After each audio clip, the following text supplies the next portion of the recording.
Hello students, जैसा कि आप सभी को पता है कि हम कौन सा टॉपिक कर रहे हैं, टाइप्स ऑफ नेगोशिएबल इंस्ट्रूमेंट। इसका नेक्स्ट टॉपिक मैं आपके साथ डिस्कस करने जा रही हूँ, जो other types of negotiable instrument.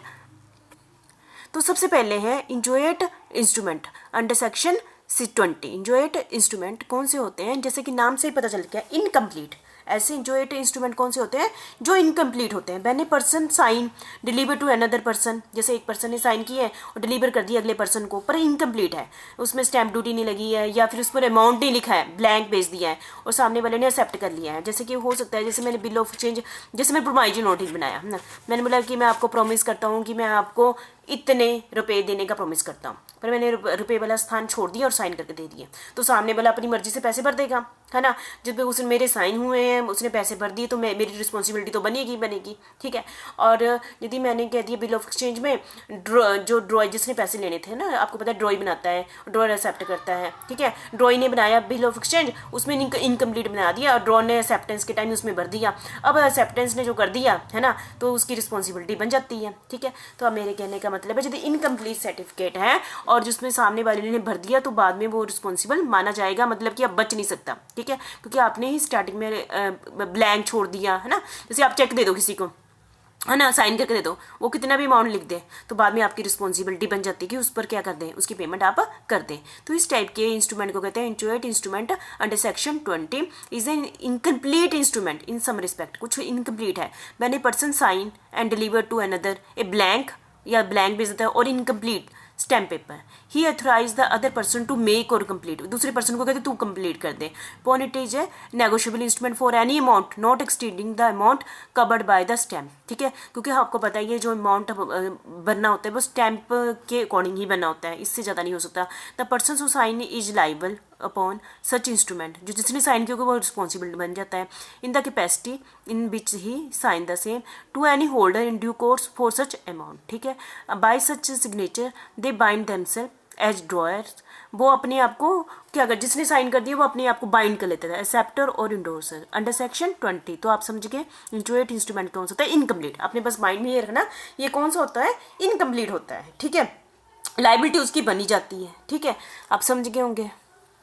Escrow कौन सा इंस्ट्रूमेंट होता है जिसमें कंडीशन लगी होती है, ऐसा इंस्ट्रूमेंट जिसमें नेगोशिएशन, आपको बोला मैंने ना कि अनकंडीशनल, अभी तक मैंने आपको सभी समझाया कि ये क्या होते हैं, अनकंडीशनल होते हैं, पर ये ऐसा इंस्ट्रूमेंट होता है जो कंडीशन लगी होती है, किसी स्पेसिफिक पर्पज के लिए ये इशू किया जाता है। जैसे कि आपको पता है कोलैटरल सिक्योरिटी नहीं रखते, हमें नए सिरे से डिवेंचर बनाते हैं, ठीक है, पर वो सर्कुलेशन में नहीं आते, जब वो वापस आ जाते हैं, तो इसी टाइप से ये एज ए कोलैटरल सिक्योरिटी रखे जाते हैं, ठीक है। Not for purpose of transferring absolutely property therein, it is called escrow. The liability to pay in case of escrow does not arise if the condition agreed upon are not fulfilled or the purpose for which the instrument are delivered is not satisfied, ठीक है। तो आप समझ गए होंगे escrow को कौन सा होता है, जो किसी पर्पज के लिए इशू किए जाते हैं, उस टाइप के इंस्ट्रूमेंट को क्या कहते हैं, एस्क्रो अकाउंट, एस्क्रो बिल कहते हैं, ठीक है।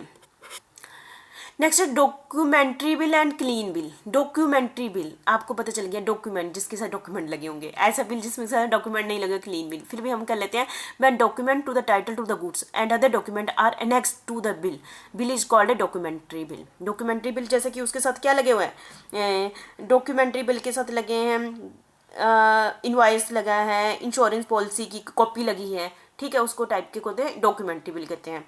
When no document relating to the goods represent by the bill are attached to it, it is called a clean bill. जो कोई भी डॉक्यूमेंट नहीं लगा हुआ किसी बिल को सपोर्ट करने के लिए, उसको हम क्या कहते हैं, क्लीन बिल कहते हैं, ठीक है। तो आप समझ गए डॉक्यूमेंट्री बिल कौन सा होता है और क्लीन बिल कौन सा होता है।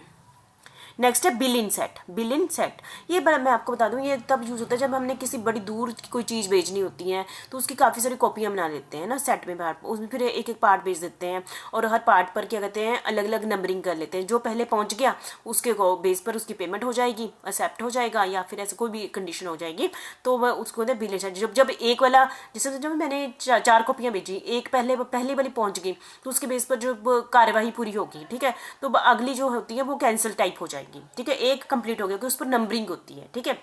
A bill of exchange is sometime drawn in parts, especially when it has to be sent from one country to another. ये बिल इन सेट तब यूज होता है जब हम एक कंट्री से दूसरे कंट्री में सेंड करते हैं, ऐसा बिल बना के सेट में भेजा जाता है. अंडर सेक्शन क्यों हो सकता है कि एक पहले पहुंच जाए, है ना, अलग अलग ढंग से पहुंच देते हैं. इसको कौन सा सेक्शन कवर करता है? Section 132 and 133. A bill of exchange may be drawn in parts, all the parts together make a set. सभी पार्ट्स को क्या कहते हैं? सेट कहते हैं. जैसे तीन चार बना लिए ना बिल ऑफ एक्सचेंज, और इकट्ठे को हम क्या कहते हैं? सेट कहते हैं. Whole set constitute only one bill. ठीक है, पहला हो गया. Each part of the bill in a set must be number. सभी के जैसे चार सेट बनाए ना, तो चारों को नंबर दे दिए. Must contain a provision that it shall continue to be payable only so long as the other part remain unpaid. यदि चारों में से जो भी पहले पहुंच गए उसके बेस पर पेमेंट हो जाएगी, बाकियों के बेस पर पेमेंट नहीं होगी. The entire bill is extinguished when payment is made on one of the part. ठीक है, drawer must sign each part of the bill. जिसने ड्रॉअर है उसके सभी बिलों पर साइन होते हैं, जो चारों कॉपियों पर साइन होंगे. Deliver all the parts but the stamp is affixed on one part only. देखो सभी बिल्स पर साइन होंगे ड्रॉअर के, पर स्टैम्प एक पर लगेगी. Only one part of the whole set need to be accepted. सिर्फ एक ही पार्ट को ही एक्सेप्ट किया जाएगा.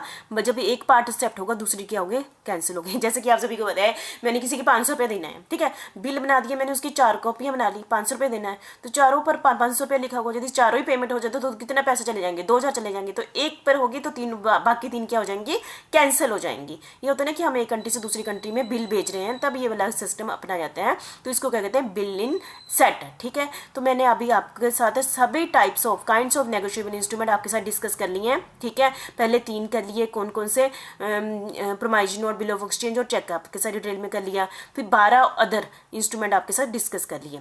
यदि पेपर में आपके पास आए काइंड्स ऑफ नेगोशिएबल इंस्ट्रूमेंट, तो आपने 3 + 12 ये 15 पॉइंट्स आपने अच्छे से डिटेल में डिस्कस करने हैं. ठीक है, तो ये आपका एक लॉन्ग क्वेश्चन, बहुत ही इंपॉर्टेंट क्वेश्चन बन जाता है पेपर के लिए इस यूनिट का. ठीक है, तो आपने अच्छे ढंग से कर लेना काइंड्स ऑफ नेगोशिएबल इंस्ट्रूमेंट. ठीक है, थैंक यू वेरी मच. इसी के साथ हमारा ये टॉपिक खत्म होता है, काइंड्स ऑफ नेगोशिएबल इंस्ट्रूमेंट.